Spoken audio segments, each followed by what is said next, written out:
ભરૂચ જિલ્લાના શુક્લતીર્થ નજીક નદી કિનારે આવેલ રેતીલીજ વિસ્તારમાં ઝારખંડના રહેવાસી 21 વર્ષીય અફરોઝ અંસારીનો જેસીબીના બકેટ નીચેથી શંકાસ્પદ હાલતમાં મૃતદેહ મળી આવતા વિસ્તારમાં ભારે ચકચાર મચી જવા પામી હતી. તો બીજી તરફ આ ઘટનાના પગલે આત્મહત્યા કે હત્યા અંગે અનેક તર્ક વિતર્કો ઊભા થયા છે. બનાવની જાણ થતાં જ નબીપુર પોલીસ કાફલો તાત્કાલિક ઘટના સ્થળે દોડી આવ્યો હતો.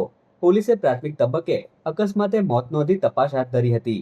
આ દરમિયાન મૃતકના ભાઈ વકીલ અંસારીએ પોતાના ભાઈની હત્યા કરવામાં આવી હોવાનો આક્ષેપ કરી પોલીસ સમક્ષ રજૂઆત કરી છે. આ સાથે જ આરોપીઓને વહેલી તકે ઝડપી કડક કાર્યવાહી કરવાની પણ માંગ ઉઠાવી છે. ત્યારે હાલ તો નબીપુર પોલીસે પેનલ પોસ્ટમોર્ટમ કરાવી અફરોઝ અંસારીનું મૃત્યુ કઈ પરિસ્થિતિમાં થયું તે દિશામાં તપાસનો દોર શરૂ કર્યો છે. हम लोग को जानकारी मिली 12:30 बजे तक कि भाई के साथ ऐसा हुआ है, तो हम लोग आके देखे यहाँ पे कि उसके गर्दन पे बकेट रखा हुआ है। हम लोग को पूरा शक है कि ये मर्डर हुआ है। सबसे पुलिस प्रशासन से हम लोग को अनुरोध है कि इंसाफ हम लोग को दिलाए।